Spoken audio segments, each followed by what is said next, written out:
Welcome, everyone. Welcome to the Right to Believe speaker series. I am your host, Howard South, president of Right to Believe.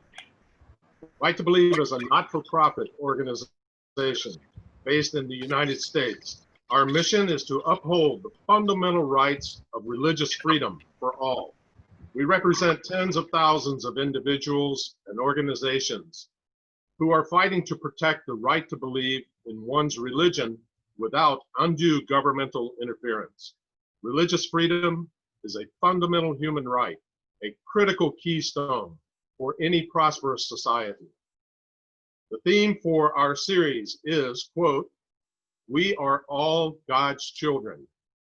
Together, we will protect our right to believe," unquote. This speaker series features spiritual leaders, educators, civil activists, and government officials from around the world, speaking on various topics, all related to religious freedom.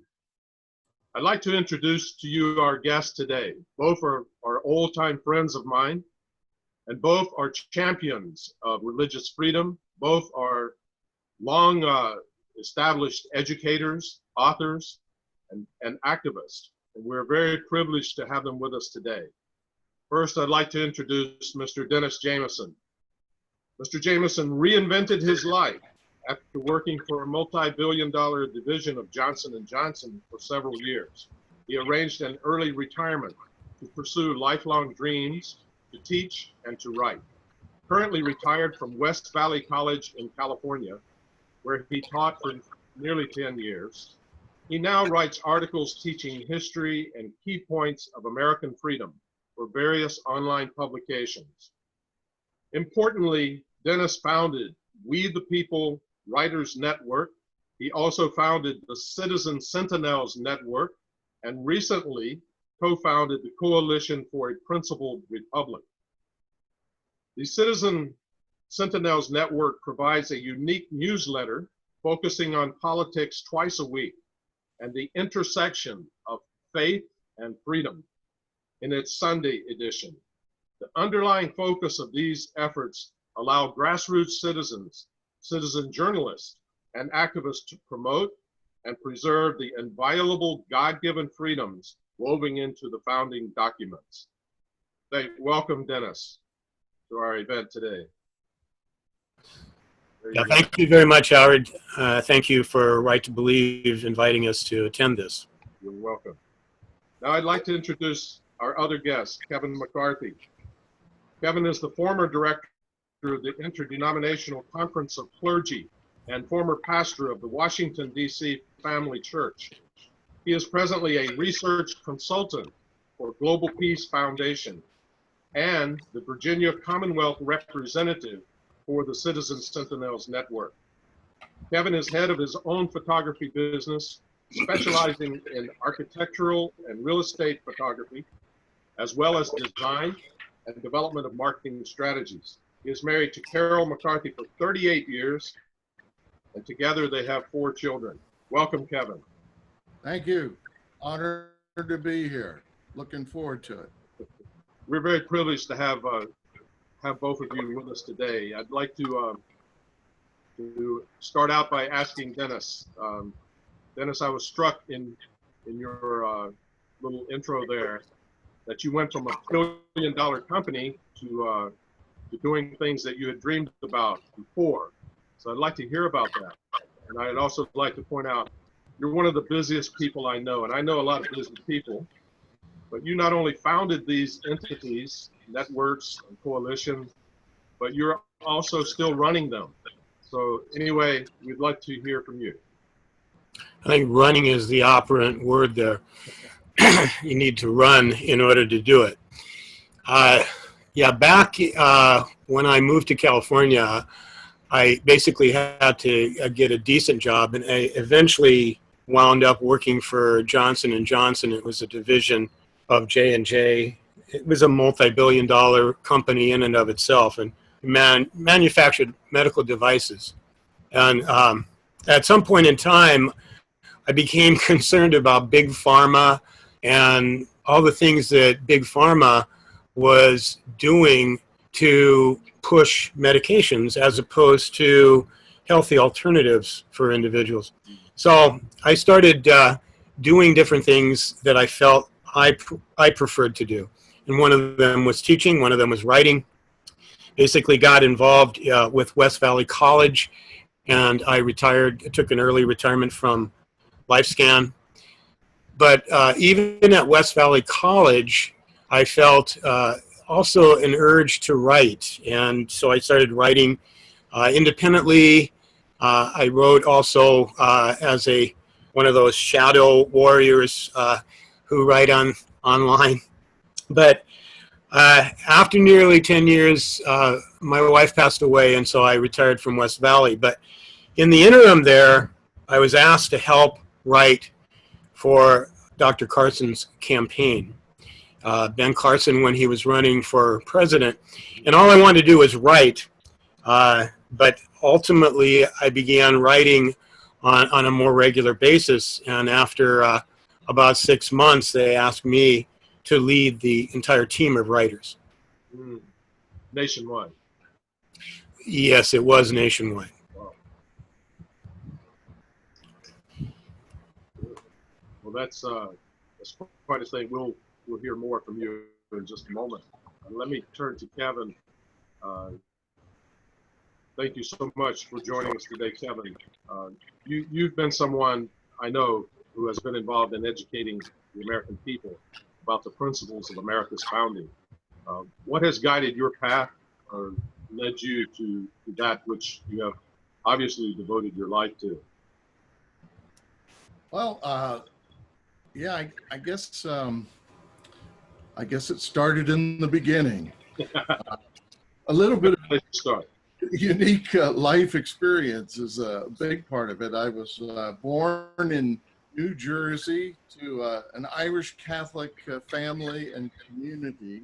And then at the age of 7, we moved to the deep South. And when I say deep, I mean deep, brother. The deep South, the deep Protestant South. And so we were the only Catholic family in the town. And this was 1950 something. I'm not going to nail that. That's okay. But I think that, that life experience, early life experience, really was, I guess it gave me a different perspective and sort of set me on a course, more of a spiritual searching course. And, going to college, going to school, going to college, I began to notice that, just all the world's religions seem to have a similar thread of truth. And that was something that I really was intrigued by. And I remember my philosophy professor stopped me once in his car. He saw me walking across the campus and he said, "McCarthy, you look like a true philosopher. He doesn't know where he's been and he doesn't know where he's going." And then he just drove off. And I said, "Man, that's exactly right. I don't know where I've been and I don't know where I'm going." But, this is also the time of the Vietnam War. My brother had been drafted, and of course, all my friends were against the war and marching against the war. But somehow I felt, no, I think the fight against communism is really a valid one, important. And I was really an oddity amongst my friends. They couldn't figure me out. Well, the search continued. I ended up crossing the country, and I was one of the first Americans that met the renowned Reverend Sun Myung Moon.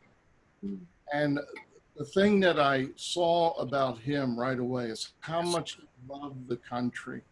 And his theme was always America has to restore its founding ideals and founding spirit.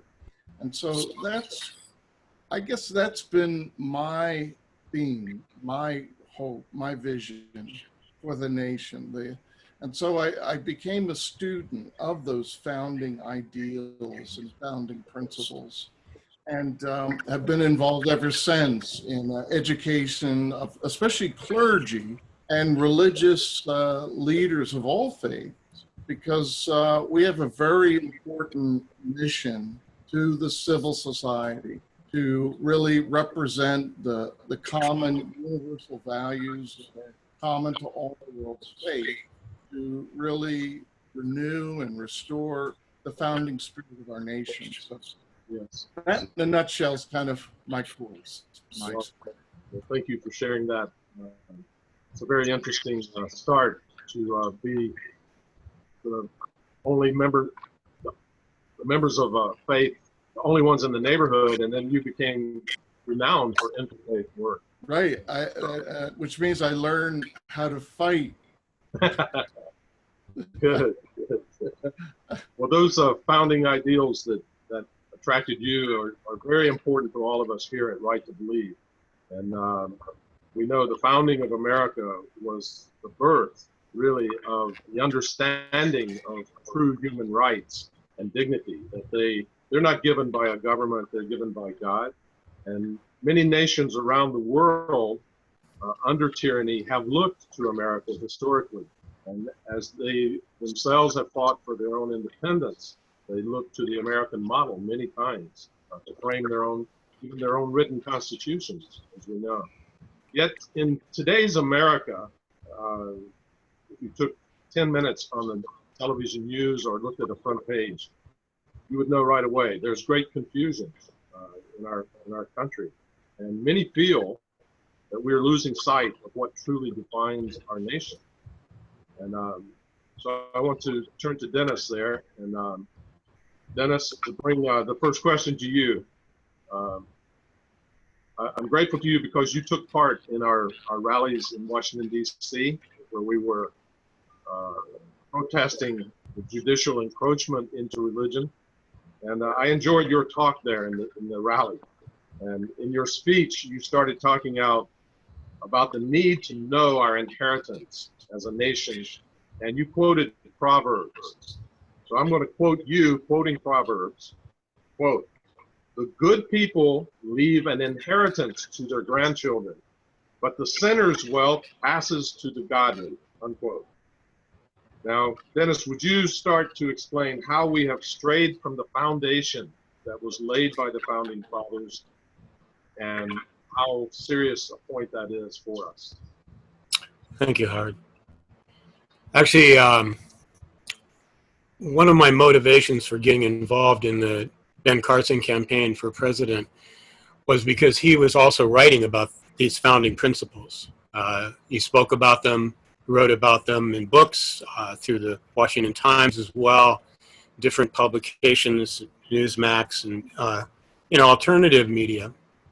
And so, when I joined that campaign, I was very hesitant. I was afraid that I was going to lose my relationship with God, because entering the political arena, there is very little reference to God. And I felt Dr. Carson was actually a man who was fearless, a good Christian man, even though he was a Seventh-day Adventist and marginalized in many ways, and I saw that firsthand.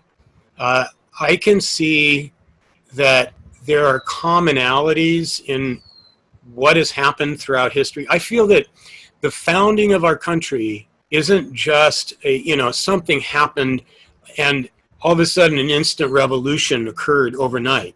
I think the founding of the nation occurred over thousands of years in one sense. I feel that the immediate events that led to it actually were directed by God. And this year we have our 400th anniversary of the Pilgrims landing in what we now call Massachusetts. So that is parallel in my mind to what Moses was doing when he led the people out of Egypt and out of the slavery that existed in the land of Egypt. They crossed over the Red Sea and into a promised land.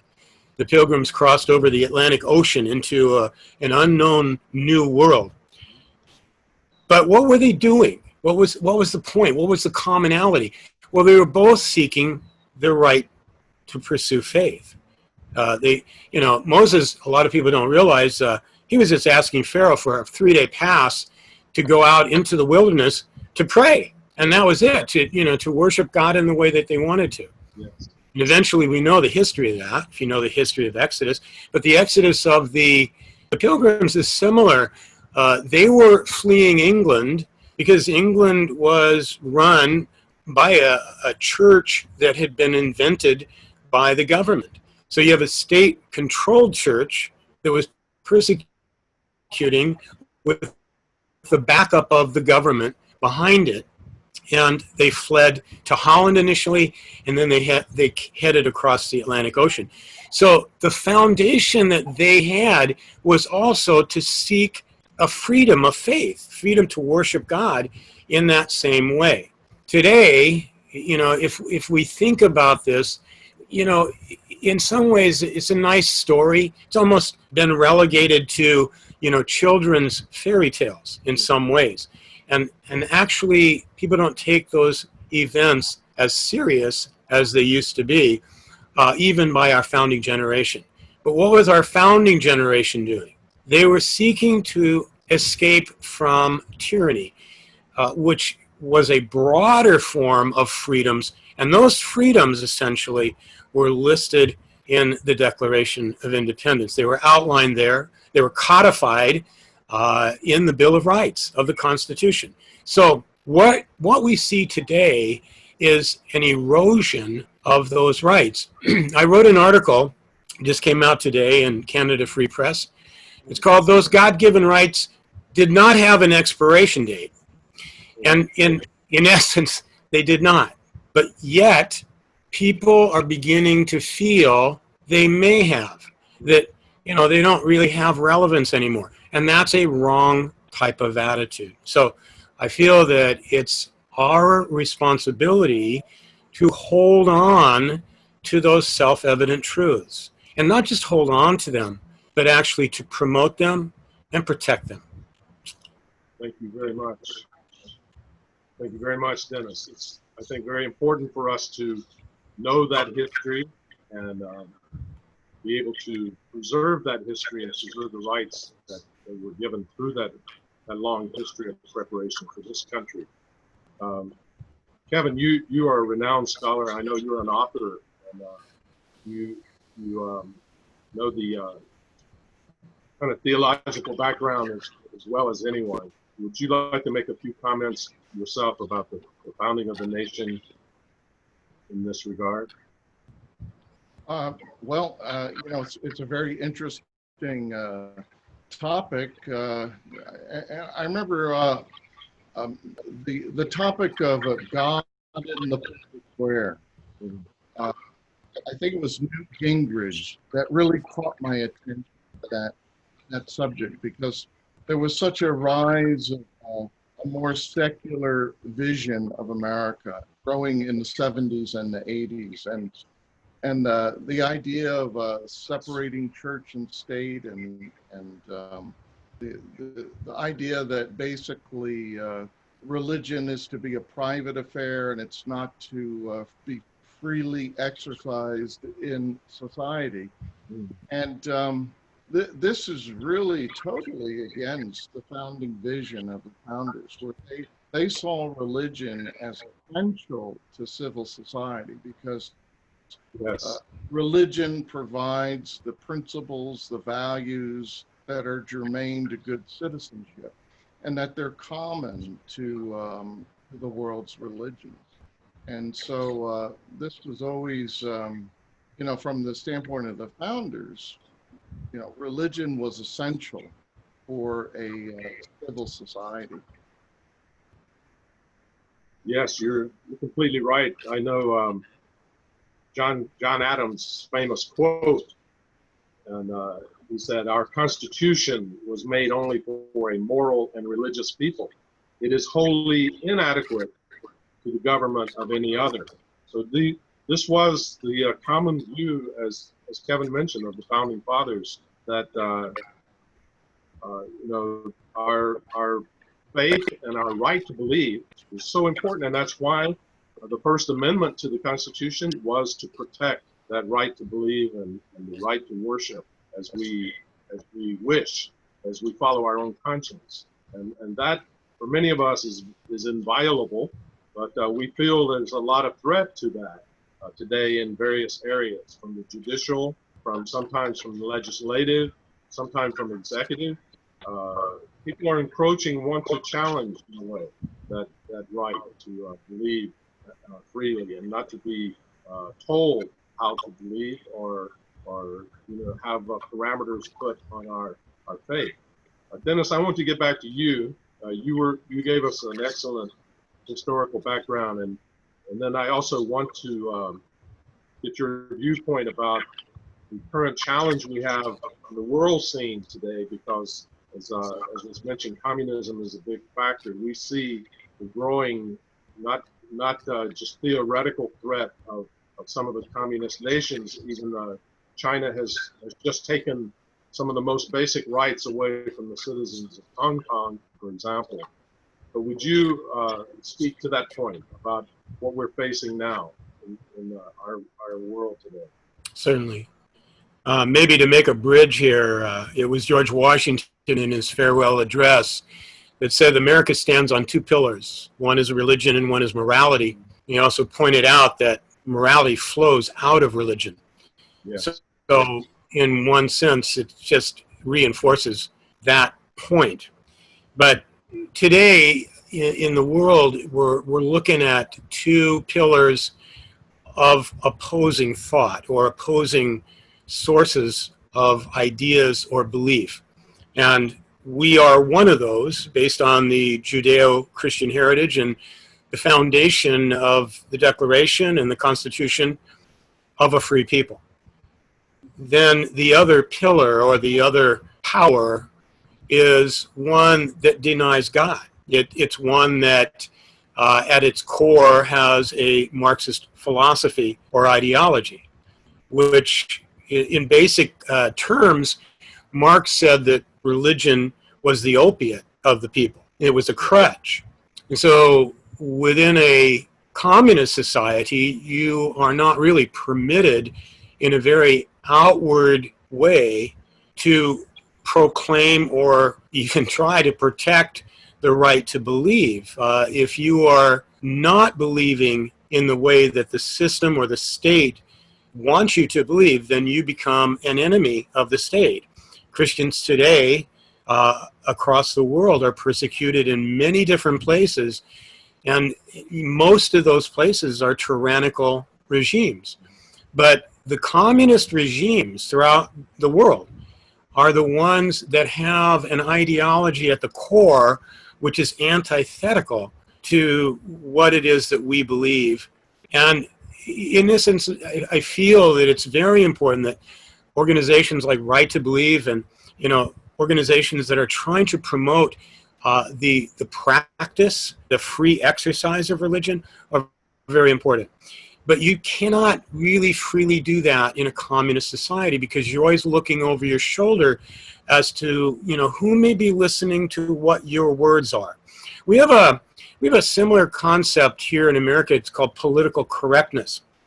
And one of the reasons I like Dr. Carson so much, it became, the attention on the national stage when he gave a prayer breakfast speech right in front of President Obama. And he nailed the problems with political correctness. Political correctness is a first stage of a Marxian revolution, Marxist-based revolution. Another thing that's going on in America today is you see the rioting and the rallying that's on the streets that are essentially at its core a very violent tendency and no regard for God-given rights. So other people don't matter. One of the things that I discovered when I discovered, how communism was really wrong, because myself, I was a Marxist at one point in time, but I made the revelation, first of all, that Marx didn't really understand history in a proper context, and he left some stuff out that didn't really matter to him. But the other side of it is it denies people's rights. Unless you are a believer, you're not really human. And that's a problem. And that's why communism could get rid of or exterminate so many millions of people in the course of their history. But somehow all of that is brushed under the rug by the modern day socialists. The way I look at socialism is kind of like an infant of communism. It hasn't grown its teeth yet. And so the reality is that the socialist appeal today for a lot of young people, it's kept at a certain level, a minimum level, because they don't really want to come out of the closet completely. I'm amazed that now we have Democrats coming out of the closet at all, because they've been in the closet for a long time. Now they're coming out and proclaiming what they really were all along. And all we have is different variations of socialists or communists who really want to essentially dismantle this country. And one of the things that you do is you begin to dismantle the basic framework or the fundamentals that exist at the core of any kind of society. So you see the call to defund the police. You see, different religious organizations being persecuted, churches not allowed to open, or feeling fear if they opened, they would have to pay some kind of extortion to the state, or people being, fined or arrested. These kinds of things should not be happening in America. I just really feel that American Christians and people of faith need to rise up and actually take action to do things. That's why I respect how you and the Right to Believe are doing, because you're taking action to do these things. And I feel that is a critical effort, not just, for what you think is important, but I think for all faiths, all people of faith who really want to hold on to their right to believe. And the thing is that if you take away those pillars that George Washington talked about, if you take away, say, morality, or you take away the foundation, which is religion, then all the other things hinge on those. They hinge on religious freedom. And so essentially what you do is you wipe away the foundation, the cornerstone, and essentially you can easily wipe away all the other things because they lose their moral roots. And that's a problem. Yes. Thank you very much. Kevin, I believe myself, and I'd like for you to confirm it if you think so also, that the concept of separation of church and state was introduced by, I believe, Jefferson primarily as a way to protect the faithful, protect religion, that the state would not encroach upon religion. However, in recent times, most of the times when I hear separation of church and state, it's being uttered by those who want to stop some kind of religious observance or the use of some government land for a religious manger scene or something like that. And it seems like the idea of separation between church and state has been twisted or is now used against religion in most cases. I wonder what your take is on that. Well, yeah, definitely. That is certainly the case. It's almost like the wall of separation is supposed to have four sides, and the religious people are inside the four walls, which is another way to say it's a prison. And it really gets back to this issue: what's the proper role of God in the public square? Yes.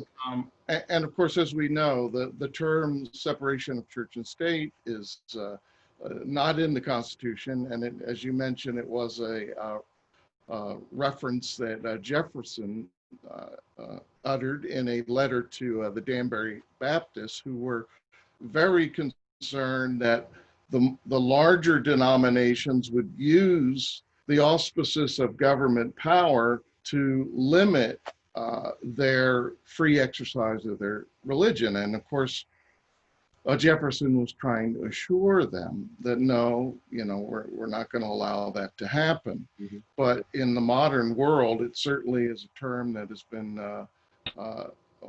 turned on its head, as you mentioned, and it was the Justice Hugo Black court, I think it was in 1947 or around that time, where he really affirmed the idea that there was a high and impenetrable wall between church and state. And that has been used to erroneously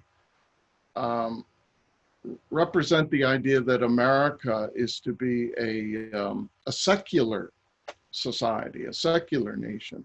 And we see examples of that. I think there was a recent story, I think it was out in Washington State, a football coach at the end of the game. Yes. He would go out to the 50-yard line by himself. For years. For years. Yeah, and just kneel and pray. It's a free exercise of religion. And then it became kind of a thing where some of the players would join, and even some of the players of the opposite team would join. They would meet at the end of the game and pray together at the end of the game. Well, this created a big controversy. And ultimately, he was told that if he continues this, he would be fired. So what has happened is now we have the idea that anything under the purview of the government is a religious free zone. Mm-hmm. And actually, I was reading an article where one of the concerns is that the government is owning more and more land in the United States. I think it's up to like a third of the land mass of the country is owned by the government. So technically, from that point of view, this is all religion-free zone. God isn't allowed into that area. And that's a total upside down view of what the founders had intended.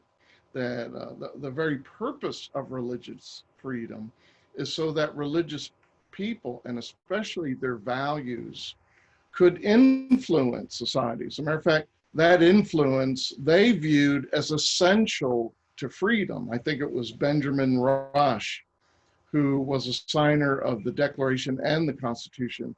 He said that without religion, there is no virtue, and without virtue, there is no freedom. So the idea of freedom and religion as partners that was the common spirit of America. As a matter of fact, when Tocqueville came to America to study the American form of democracy, Yes. compared to his own experience in France, the one thing that was such a stark difference than his own experience in France was the idea that he was so amazed that even the most regular American saw religion and freedom as like hand and glove, that you cannot separate the two. So there was a clear concept that we have freedom. And I think it was St. Paul that says, just because you have the right to freedom, you have to understand that some things are not beneficial. Some things are not constructive. Yes. And that's where virtue comes in. So our virtue needs to temper our freedom, and we have to take responsibility for our freedom. Otherwise, it turns into licentiousness. And we can do anything and justify anything. And unfortunately, the real fruit of this strict and secular idea of separating church and state is that it has alienated those essential virtues from the public square. I think someone did a study of the public schools when they took prayer out of schools. Yes. From that moment, the decline of the ideal of discipline and the rise of drug use and disciplinary problems in school can be traced back to that very moment where prayer and spirituality, which was very much a part of the public school system, was taken away. And also certainly in the realm of higher education. Actually, some of our greatest universities like Harvard, Yale, all started actually as seminaries. That's right. The idea of education involving a spiritual education, a moral education, was certainly deeply woven in the fabric of the country. And unfortunately, that idea is, really, really far behind us. But that's something that we need to renew. The difference today from the 18th century is in the 18th century, we were largely a Christian nation of Christian denominations. Today, we're a nation of many different religions. Yes. But, there is still, of course, we all believe differently and we have the right to believe differently. And that's one important aspect of religious freedom.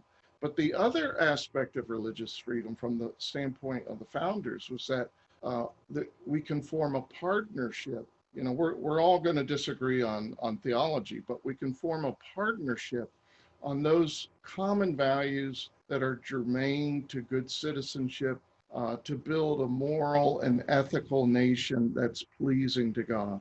No matter what your faith background, we should be able to work together for that purpose, because guess what? We live in the same country.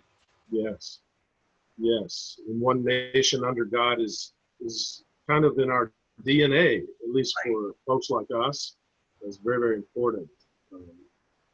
Dennis, would you like to say a few words on how you see the role of religion or religious observance in society?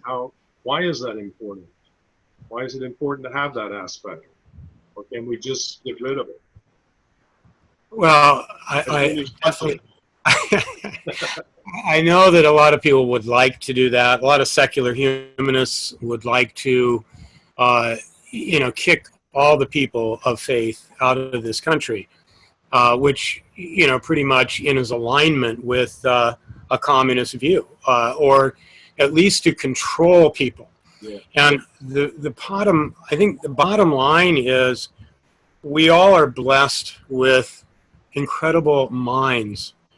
And within our minds, we have our conscience. And our conscience is something that is very mysterious to a lot of people, but it helps us understand the difference or grasp the difference and also act on the difference between what is right and what is wrong. And that part of us that is our conscience, I feel, that needs to be freely exercised.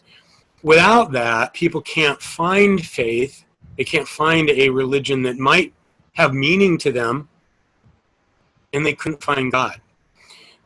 So everybody has a conscience, but for some, it's like Swiss cheese. There's a lot of holes in it, or it's very old and not suitable for functioning anymore. I feel that freedom, the freedom of conscience, is a very essence of what the freedom of religion is about. As Kevin was talking about, there might be a lot of other different types of belief systems, but at least these people, I think what faith tries to do for people is help them to be a better person of who they were meant to be. That's the essence, I think. And how do you do that? You strengthen your conscience and you seek. And without being able to do that, you then are severely limited. You're put into that little box that Kevin was talking about. That reality is a very stark reality. And I think that nobody really, even if they aren't religious, nobody would want to be in that box. So I think that for most people, they want to be free. And in essence, that innate desire to be free, I believe that comes from God. That's what Lincoln said. That God placed the love of freedom in every human heart. Amen. Amen. Jefferson said that freedom is a gift from God. I believe that totally. Absolutely correct. Yeah. Thank you, Dennis, for that heartfelt statement. I know that from the very beginning, there was, I think, a lot of there was concern about the power of the judiciary in relation with religion as well. That Patrick Henry, the great spokesman who really sparked the revolution in many ways, he said one time, quote, "Power is the great evil with which we are contending. We have divided power between three branches of government and erected checks and balances to prevent abuse of power. However, where is the check on the power of the judiciary? If we fail to check the power of the judiciary, I predict that we will eventually live under judicial tyranny." This is Patrick Henry from the beginning had that concern.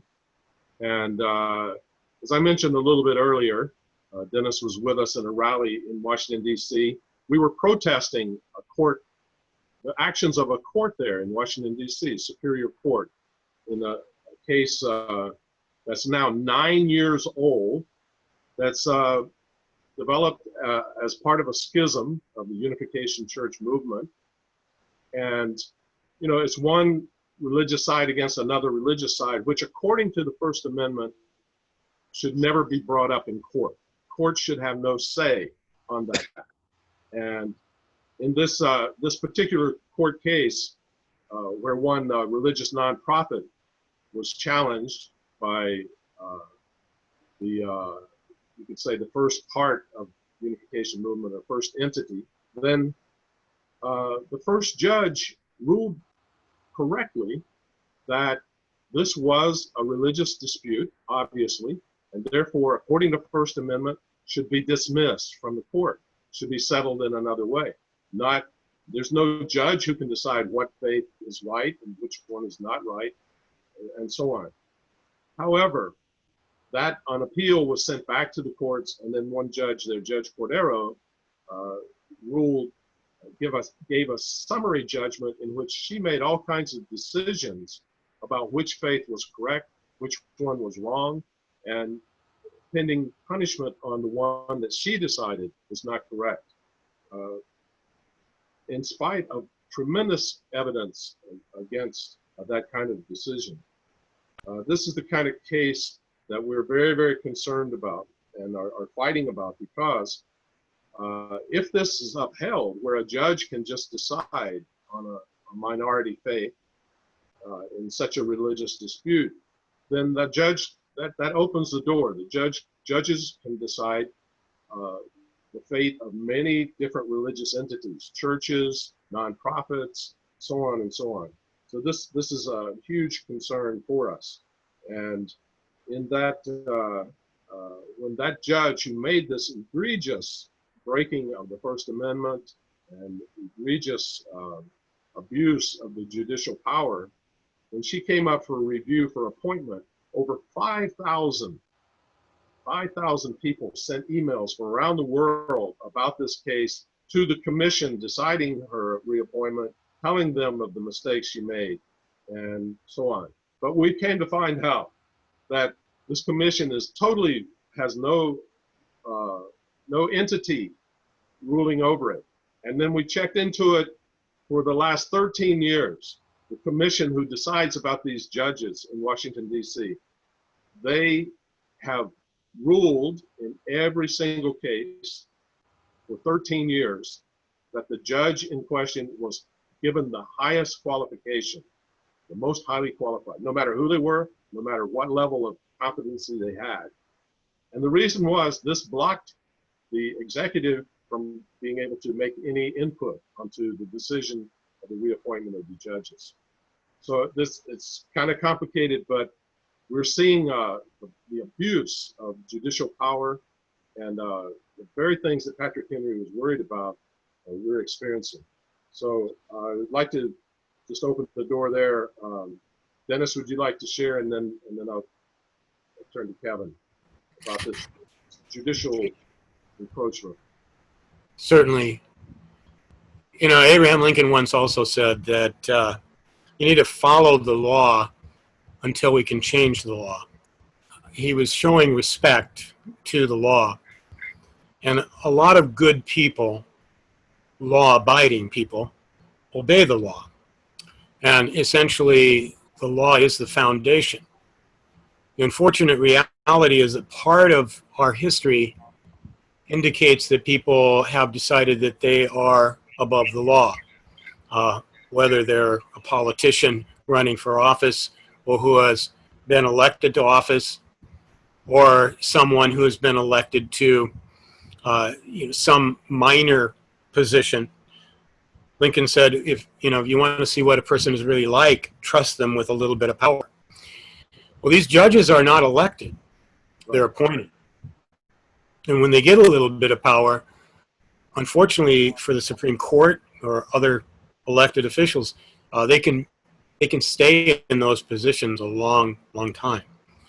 The reality is that means that if they change over time as they grow older and grow more incompetent, I know that as I grow older, hard to believe, but I become less competent in many ways.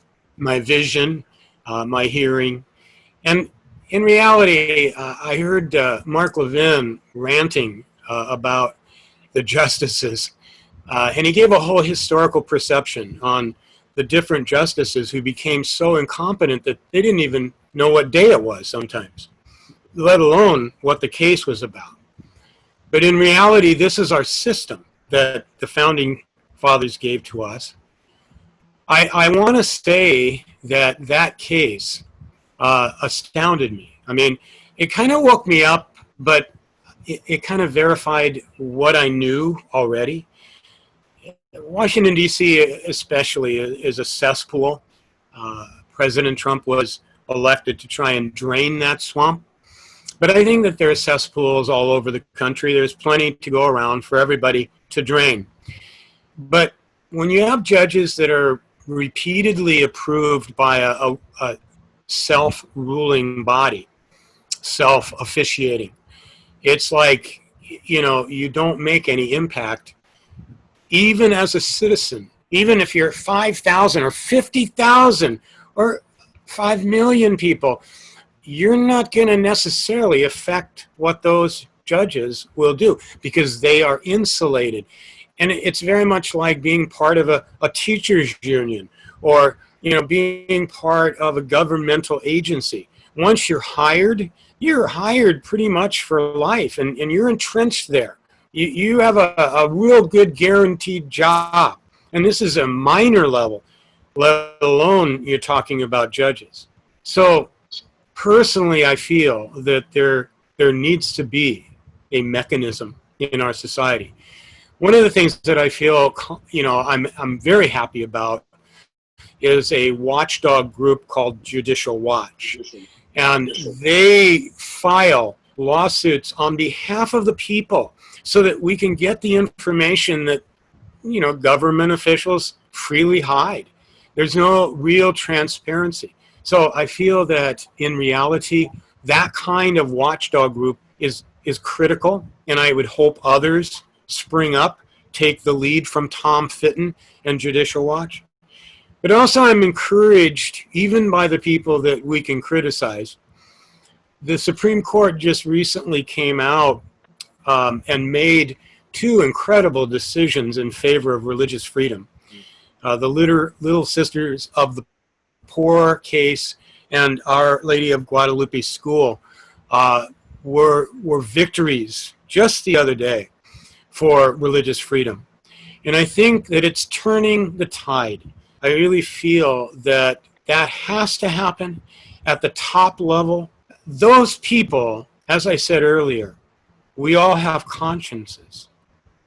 They need to look in the mirror and see what it is that they have become.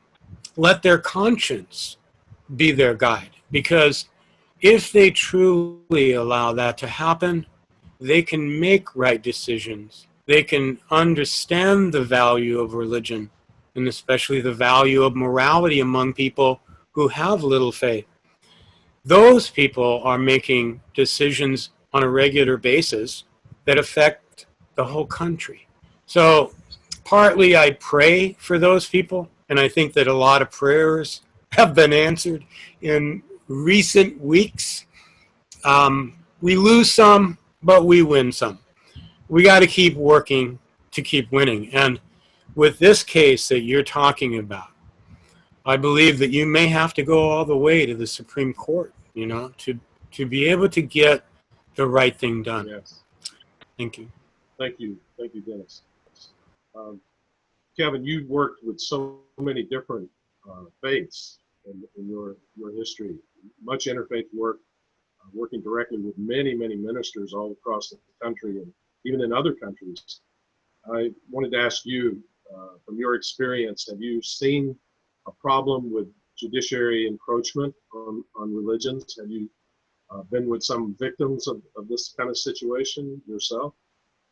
Yeah, well, I think it's been, it didn't just start, but this has been a growing problem in our country. It really took root, I would say, at the turn of the century, and not the 21st century, but the 20th century, and the rise of the progressive movement in the United States. And the progressives, people like Woodrow Wilson, Oliver Wendell Holmes, John Dewey, Frank Goodenow, and so forth, they really took very public stands against the founders and against the founding ideals. I think it was Wilson that said, yes, repeat the Declaration of Independence, but remove the preface, which is where the fundamental Whoa, wait a minute. values are. We are created equal, we're endowed by the Creator. And this is something the progressives really contend. They don't like the idea that the individual is authorized by God with inalienable rights. I think it was Goodenow that pointed to Europe and said, in Europe, they don't believe rights are endowed by the Creator. They believe that rights of the individual are endowed by the legislative authority that deems what is in the interest of society.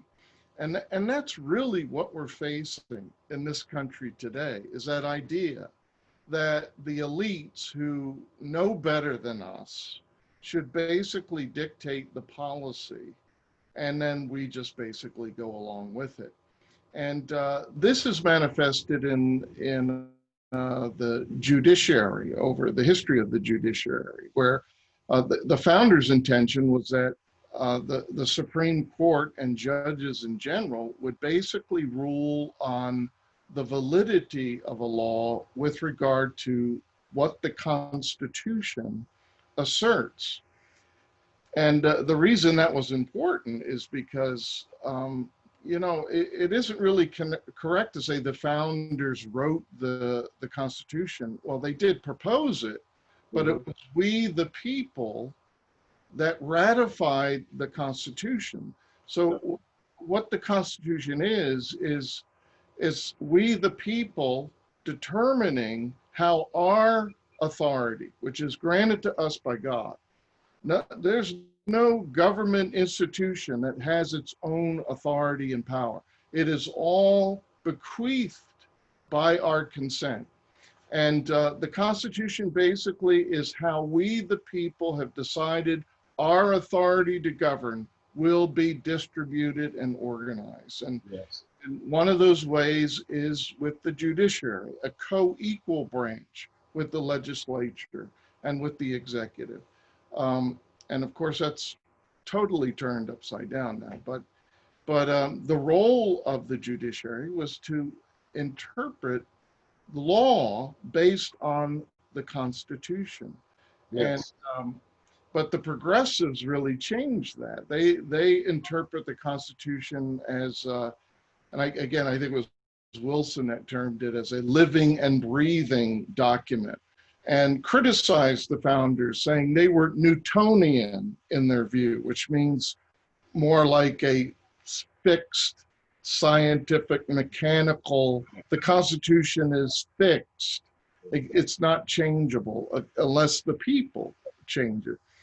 But Wilson said, no, the Constitution is more Darwinian. It evolves and it develops in collaboration with the contemporary mores of the contemporary society, which essentially means a constitution can mean whatever you want it to mean. And of course, an extreme example of that is we see, I think it was Justice Ginsburg that said, well, we don't have to just look at our constitution. We can look at other constitutions around the world to base our decisions, which really is just another way of saying whatever I think, I'll just shop it around until I find somebody out there that has a constitution that might agree with it. Yes. And so what you have is a judicial tyranny. But fortunately, and as Denny mentioned, the Supreme Court has been very consistent in asserting that judges do not have the authority to make decisions about religious, ecclesiastic structure and authority, about religious dogma or doctrine, that is not their role. And just, I think it was even yesterday, the decision came out that again affirmed that. Yeah. And the thing that should be concerning the unification movement is somewhat a minority movement. So it's easy to say, oh, well, that's, it's a small group. It's not of our interest. But the precedent that will come out of this is a total denial of everything thus far the Supreme Court has affirmed. And therefore, it should be the concern of every religious person. If, in fact, a judge can decide what aspect of your faith is in the public interest. Yes. And oh my God, with the socialists out there and their motive, anybody can sue a church for hate speech. We've already seen examples. I think it was in Houston, where the mayor of Houston wanted all the clergy to submit their sermons because she wanted to peruse it for hate speech. And it was under the Obama administration that they had a religious freedom, a religious council or a civil rights council. And their conclusion that any affirmation of religious freedom or call to religious freedom was just religious people looking for cover to cover their bigotry and discrimination. And that's really dangerous language. That's very dangerous because, again, it gives the court the authority to examine your faith and say, well, this is not in the interest of society, and this is, in fact, hate speech, and you need to be, treated accordingly to that decision. And that is not in any way, shape, or form what the founders wanted. There was a case in Southern California where somebody was in the congregation with a minister in the front preaching. And in reality, that person left, brought the police back. They arrested the minister for hate speech. Now, of course, it went to the court system, and the legal team were able to get those people, off. But just the process of doing something like that sends a message, sets a precedent for other people in other states wanting to do something. Right. In reality, it's a very unhealthy. It is a punishment. Dennis, I agree. It's a punishment to be brought into court on these kind of charges. The case I'm talking about, which involves Dr. Yunjin Preston Moon being accused about his dealing with a nonprofit based on his faith, has cost hundreds of millions of dollars for both sides over 9 years. And that is a tremendous, tremendous punishment already, just being brought up like that. And we know how easy it is to attack a religion. We know, the Jews were the scapegoats in Europe. What's all the problems? The problems are all the Jews. So what's the ultimate solution? Get rid of all of them. This historical attack on faith is quite easy to do. I'm very grateful to have you two scholars with us today. And our worldwide audience, many I would say the majority of our audience is not within the United States, it's all over the world. It's very educational to hear from you gentlemen. And unfortunately, our time always runs out in here too soon, but I'd like to give each of you both a chance to speak more toward this point. I'd just like to add, some people think this is like people who are just, under some illusion that there's an attack on religion and so on. But I just saw yesterday that the United States Navy issued a directive that its sailors, both of my older brothers were in the Navy. I was in the Army, but both were in the Navy. And the Navy said, the sailors from now, they can go to demonstrations, protests, they can go to big parties, they cannot go to any religious services. And this from a major branch of our military, completely in denial of First Amendment in our Constitution. So I'd like to just give each of you, starting maybe with Kevin, a chance to say your final words of wisdom for our series today. Please, any area, aspect you'd like to talk about. Well, I thank you for the opportunity to share these ideas. I think, I saw a report somewhere, I just read this, that in the public schools, I think it was the Annenberg Institute did a survey, and they found out that 12% of the students understood or knew who the Chief Justice of the Supreme Court was. 12%, only 12%. But something like 40% understood who were the judges on American Idol.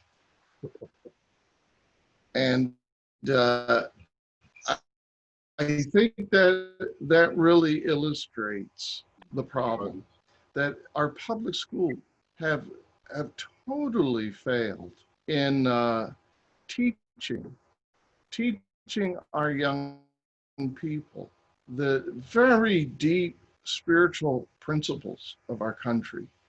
And, I often say, we're hearing a lot today about systemic racism, but actually I have an answer to how to get privilege, if you really want privilege. And also we can end all the problems in our country in a very 4-point plan. Number one is teach our young people to be prompt, to be on time all the time. That's number one. If you're prompt and on time all the time, you will get a privilege. A privilege will come to you, not by white people, not by black people, but from the universe, from the laws of nature and a nature's God will bless you if you're on time all the time. Number two, whatever your job is, do it with your whole heart.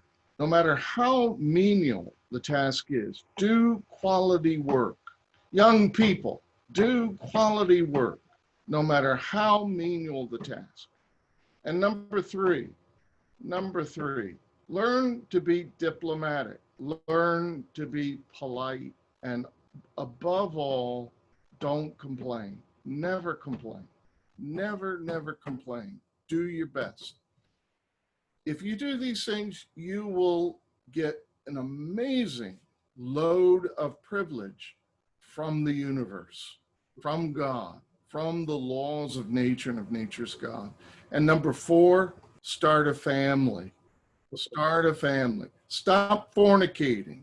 Start a family and make that family the purpose of your life. If we do these four things, if that's all we taught in school, this country would be blessed by God.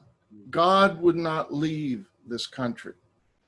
I read in my Bible, St. Paul made it very clear. What is the purpose of freedom? He said, where the Spirit of the Lord is, there is freedom. What is the purpose of freedom? Number one, so that the Spirit of the Lord can be close to us, so that we can have intimacy with God. And number two, he said, don't use your freedom for an occasion of the flesh. You know, don't misuse your freedom. Instead, serve the brethren with love. Love thy neighbor. See, those are the two great commandments. Love God, love our neighbor. So if we become a nation that cherishes this gift from God called freedom, then God will be with us. God will bless us with an abundant privilege. That's my hope. That's my hope for this. Thank you for For those everyone. simple but very important closing words. Thank you, Kevin. Dennis, last words for today. Well, I do want to say I appreciate the opportunity to come and share what I can here with you, with the audience, wherever it may be. I feel that this is an incredible time that we're living in history, not just in America, but throughout the world. And I feel that there's a lot of turmoil, there's a great deal of tribulation. And I think that this is a time in which people need to really examine what they truly believe in. What it is at the core of their own belief system. My own sense is that what Kevin is talking about, what he just mentioned, and I just wrote an article about this not too long ago, but I really feel that we do need a revolution of heart. And that revolution of heart is not that complicated. It's really not. I think that a lot of Christians now are focusing in on the verse from 2 Chronicles 7:14, which states that if my people who are called by my name, will humble themselves and come before me to seek my face and pray and repent and turn from their wicked ways, then I will hear from heaven and I will hear their land. But we are a very proud and arrogant people. It's hard for us to really humble ourselves. And I think a lot of times we are accused of that from different parts of the world. But we do need, as a people, not just here in America, wherever we may be, to humble ourselves and seek God. But Jesus took it further than that, and it's what Kevin just said. Not just seek God, but to love him. He is the source of love. The source of love is not on this planet. It doesn't exist, on earth. It's from God. And the reason that love exists is, in our minds is a lot of the people who said things about love through religious experience. Those different people who stood up and expressed that love. And it wasn't just a love that they wanted to contain within themselves.